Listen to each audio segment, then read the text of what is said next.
ঘরে থাকা কিছু সাধারণ উপকরণ দিয়ে আপনারা একটা মজাদার ক্রিমি পাস্তা রেডি করতে পারবেন।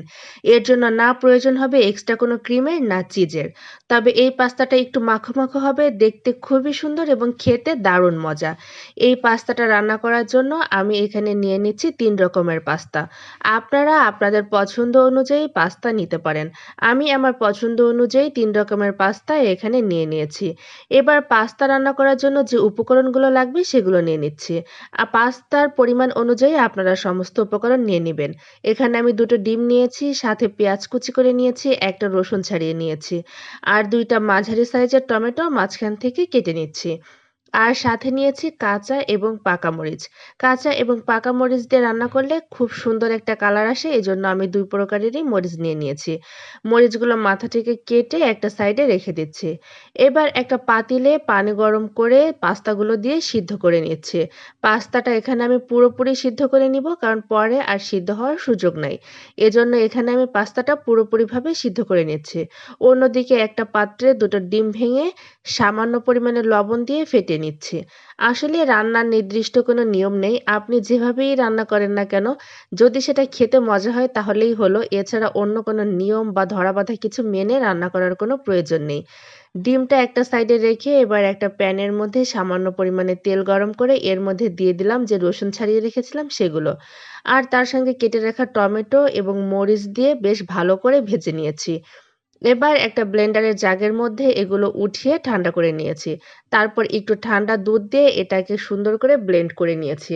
আপনাদের যাদের কাছে ব্লেন্ডার নেই চাইলে আপনারা এটা পাটাতেও বেটে নিতে পারেন। তবে সেক্ষেত্রে বেশি দুধ দেওয়া যাবে না, কম দিয়ে বেটে তারপরে মিশিয়ে নিতে পারেন। এবার যে ডিমটা ফেটিয়ে রেখেছিলাম সেই ডিমটা দিয়ে সুন্দর করে ভেজে নিচ্ছি। ডিম ভেজে একটা সাইডে তুলে রেখেছি।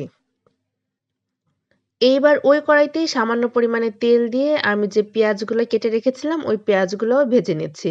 ডিমের সঙ্গে পেঁয়াজগুলোও তুলে রেখেছি। এইবার ওই পাত্রের মধ্যে সামান্য পরিমাণে ময়দা দিয়ে ভেজে তার মধ্যে দিয়ে দিচ্ছি দুধ।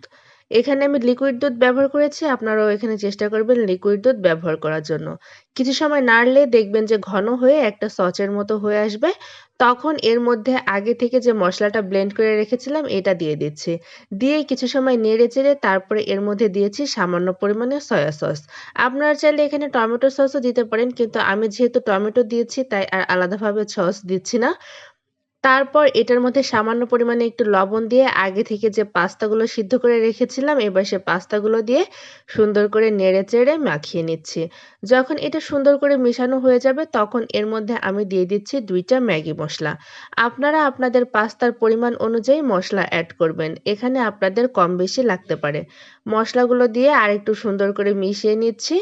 এই তো এভাবেই আপনারা খুব সহজে বাসায় থাকা সামান্য কিছু উপকরণ দিয়ে মজা করে এই পাস্তাটা রেডি করতে পারেন। বিকালের নাস্তায়, বাচ্চাদের টিফিনে বা বাসায় কোনো গেস্ট আসলে খুব সহজে এবং অল্প সময়ের মধ্যে আপনারা যদি এই পাস্তাটা রেডি করে দিতে পারেন, আশা করছি আপনার ঘরের বাচ্চা থেকে বড়রা সবাই খুবই পছন্দ করবে। আজকের এই রেসিপিটি যদি আপনাদের ভালো লেগে থাকে তাহলে অবশ্যই বাসায় ট্রাই করবেন। আর যদি বাসায় ট্রাই করে থাকেন তাহলে অবশ্যই কমেন্ট করে জানাবেন কেমন হয়েছিল।